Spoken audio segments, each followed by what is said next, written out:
कि यूपी मांगे मायावती। नमस्कार दोस्तों आइए एक बार फिर से आप सभी का हमारे यूट्यूब चैनल पर हार्दिक स्वागत है। दोस्तों, जैसा कि आप लोगों ने हमारे वीडियो का थंबनेल पहले ही देखा, मैं आपसे कहूंगा कि आप बने रहिए हमारे चैनल पर।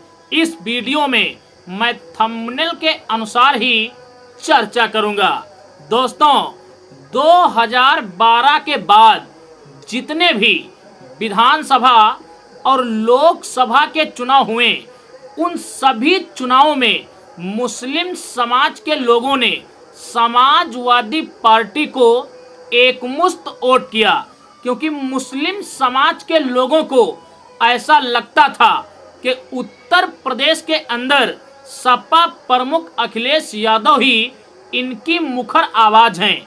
लेकिन सपा को एकमुश्त वोट देने के बाद जब मुस्लिम समाज बीजेपी को हरा नहीं पाया और ध्रुवीकरण के डर से सपा प्रमुख अखिलेश यादव भी मुस्लिम समाज के मुद्दों पर ज्यादातर चुप्पी साधने लगे और मायावती जी बिना ध्रुवीकरण के डर से बेबाक मुस्लिम समाज की आवाज को उठाती रहीं, तो अब मुस्लिम समाज भी अखिलेश यादव की तरीके से अपना मन बदलने लगा है। दोस्तों, 2007 की तरीके से एक बार फिर उत्तर प्रदेश की सड़कों पर बसपा प्रमुख मायावती के समर्थन में मुस्लिम समाज के लोग प्रदर्शन और नारेबाजियां करने लगे हैं। दोस्तों, अभी एक दो दिन पहले मुस्लिम समाज का एक बड़ा उत्सव था।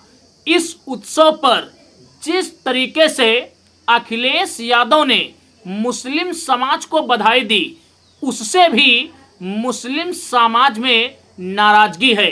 और जिस अंदाज में मायावती ने मुस्लिम समाज के लोगों को बधाई दी, उनके शब्दों को सर्व समाज के द्वारा सराहा गया। दोस्तों, ईद उल अजहा के अवसर पर मुस्लिम समाज के लोगों ने पश्चिमी यूपी में वो कर दिखाया जिसका डर सपा प्रमुख को हमेशा सताता रहता था। एक वीडियो पश्चिमी यूपी से निकल कर आया है जो सपा प्रमुख को पूरी तरीके से हिला देगा। पहले आप उस वीडियो को देखिए, उसके बाद वीडियो में आगे हम चर्चा करेंगे। यूपी की मजबूरी है, मायावती जरूरी है, यूपी की मजबूरी है, मायावती जरूरी है, यूपी की मजबूरी है। मायावती जरूरी। तो दोस्तों, आप लोगों ने ये 10 सेकंड का वीडियो क्लिप देखा। इस वीडियो क्लिप में पश्चिमी उत्तर प्रदेश के मुस्लिम सड़कों पर ईद उल अजहा के अवसर पर नारेबाजी कर रहे हैं और सीधे सीधे बोल रहे हैं कि यूपी की मजबूरी है, मायावती जरूरी है। दोस्तों, ईद उल अजहा के अवसर पर बहुजन समाज पार्टी के प्रदेश अध्यक्ष श्री विश्वनाथ पाल जी ने मुस्लिम समाज की एक एक बस्ती में जाकर मुस्लिम समाज को उनके उत्सव की शुभकामनाएं दी। दोस्तों, लगातार बीजेपी को हराने के नाम पर सपा को वोट देकर मुस्लिम समाज अब थक चुका है। मुस्लिम समाज के लोगों को कहीं ना कहीं इस बात का आभास हो चुका है कि सपा के सहारे हम भारतीय जनता पार्टी को नहीं हरा सकते।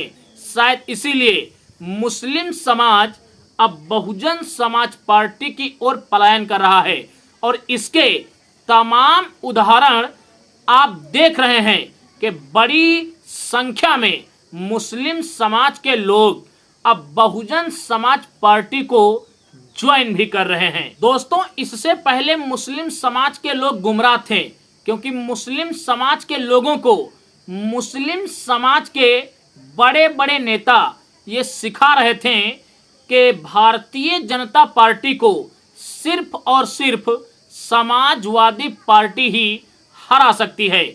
अब उन मुस्लिम नेताओं का भी ये भूत उनके सर से कहीं ना कहीं उतर गया है। दोस्तों, जब उत्तर प्रदेश के अंदर बहुजन समाज पार्टी की सरकार थी तो अपनी सरकार के दौरान मायावती जी ने कई मुस्लिम चेहरों को उत्तर प्रदेश की राजनीति में प्रमुखता दी, लेकिन वही मुस्लिम समाज के नेता बहुजन समाज पार्टी से स्वार्थ के चलते बगावत कर गए। आपने नाम सुना होगा नसीमुद्दीन सिद्दीकी का। जब 2007 से 12 तक की बसपा की सरकार थी तो उस सरकार में नसीमुद्दीन सिद्दीकी के पास करीब 15-16 मंत्रालय हुआ करते थे और नसीमुद्दीन सिद्दीकी उत्तर प्रदेश के अंदर बहुजन समाज पार्टी के अघोषित डिप्टी सीएम भी कहे जाते थे। मुनकाद अली जैसे मुस्लिम नेताओं को मायावती जी ने अपनी शासन काल के दौरान राज्यसभा तक भेजने का काम किया था।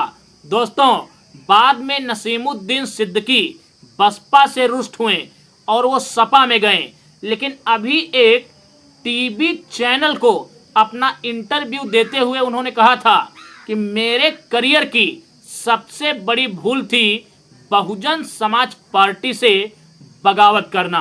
दोस्तों, मुस्लिम समाज के इन बड़े बड़े नेताओं ने बसपा से बगावत तो कर दी, लेकिन बसपा की बगावत आज भी उनको खल रही है। आज भी कहीं ना कहीं वो बसपा से जुड़ना चाहते हैं, लेकिन इंतजार सही समय का है।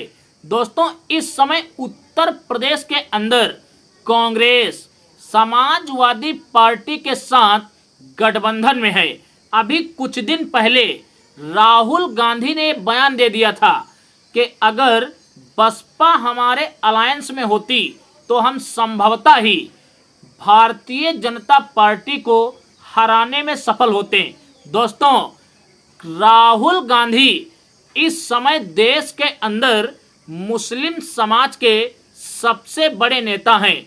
मुस्लिम समाज के एक और नेता इमरान मसूद, जो कभी बहुजन समाज पार्टी के एक अभिन्न अंग हुआ करते थे और मायावती के बहुत ही करीबी, वो भी लगातार ऐसी बयानबाजियां कर रहे हैं कि यूपी के अंदर अगर सपा से ही हमारा गठबंधन रहा तो हम बीजेपी को नहीं हरा पाएंगे।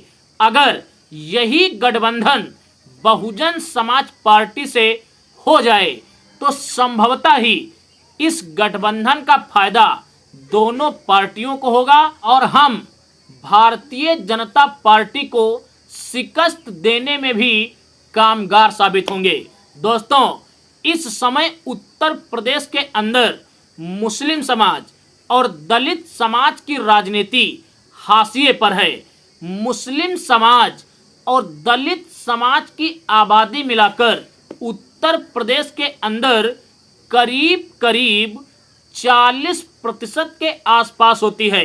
दोस्तों, शासन और सत्ता को प्राप्त करने के लिए 40% की आबादी बहुत ही ज़्यादा मायने रखती है। दोस्तों, अगर इसी तरीके से मुस्लिम समाज का पलायन बसपा की ओर होता रहा तो संभवतः ही 2027 में दलित और मुस्लिम समाज के साथ अन्य पिछड़े समाज के लोग मिलकर बीजेपी के खिलाफ एक तगड़ा मोर्चा तैयार करेंगे और यही मोर्चा उत्तर प्रदेश के अंदर बीजेपी के अंत की पटकथा लिखेगा। बाकी आप सभी को क्या लगता है, कमेंट्स में अपनी प्रतिक्रिया जरूर दें।